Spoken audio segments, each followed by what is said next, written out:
Domingo, 15 de junho. Verso para memorizar. Porque Deus não nos deu espírito de covardia, mas de poder, de amor e de moderação. 2 Timóteo 1:7. Daniel 2 e a interpretação historicista. Uma das profecias mais poderosas de toda a Bíblia é Daniel 2. Escrevendo mais de 500 anos antes de Cristo, o profeta predisse a história mundial, começando em seu próprio tempo na Babilônia e depois passando pela Média-Pérsia, Grécia, Roma e a divisão de Roma nas nações da Europa moderna como existem até hoje.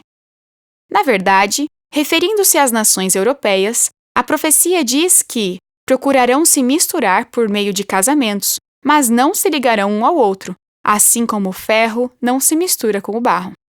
Essa profecia foi cumprida de maneira notável. Apesar de todos os tipos de casamentos entre as pessoas dessas nações, de príncipes a plebeus, elas permanecem divididas. Por exemplo, a monarquia britânica é chamada de Casa Windsor, um belo nome tipicamente inglês. No entanto, esse termo é relativamente recente, originou-se em 1917. Antes disso, a família real britânica era chamada de Casa de Saxe-Coburgo-Gotha, um nome claramente alemão, porque muitos da realeza britânica, tentando se misturar por meio de casamentos, eram parentes de sangue dos alemães.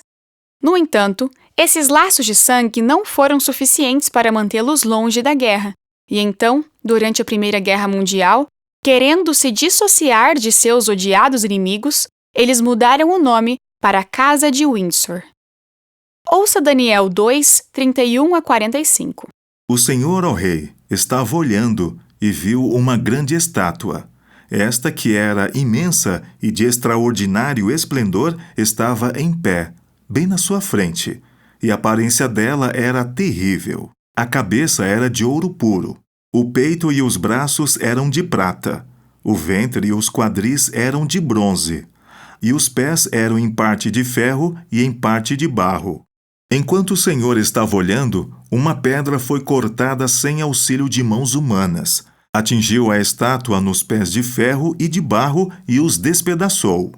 O ferro, o barro, o bronze, a prata e o ouro foram despedaçados no mesmo instante, e se fizeram como a palha das eiras no verão.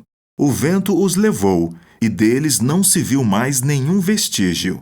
Mas a pedra que atingiu a estátua se tornou uma grande montanha, que encheu toda a terra. Este é o sonho, e também a sua interpretação diremos ao rei. O Senhor, ó rei, que é rei de reis, a quem o Deus do céu conferiu o reino, o poder, a força e a glória, em cujas mãos foram entregues os filhos dos homens, onde quer que eles habitem, e os animais do campo e as aves do céu, para que dominasse sobre todos eles, o Senhor, ó rei, é a cabeça de ouro. Depois do Senhor se levantará outro reino, inferior ao seu, e um terceiro reino, de bronze, que terá domínio sobre a terra. O quarto reino será forte como o ferro, pois o ferro quebra e despedaça tudo. Como o ferro quebra todas as coisas, assim esse reino fará em pedaços e destruirá todos os outros. Quanto aos pés e aos dedos dos pés que o Senhor viu, que eram em parte de barro de oleiro e em parte de ferro, isto significa que esse será um reino dividido. Contudo, haverá nele alguma coisa da firmeza do ferro, porque o Senhor viu o ferro misturado com barro. Como os dedos dos pés eram em parte de ferro e em parte de barro, assim, por um lado, o reino será forte, e por outro será frágil. Quanto ao ferro misturado com barro que o Senhor viu, isto significa que procurarão se misturar por meio de casamentos, mas não se ligarão um ao outro. Assim como o ferro não se mistura com barro. Mas nos dias desses reis, o Deus do céu levantará um reino que jamais será destruído e que não passará a outro povo. Esse reino despedaçará e consumirá todos esses outros reinos, mas ele mesmo subsistirá para sempre.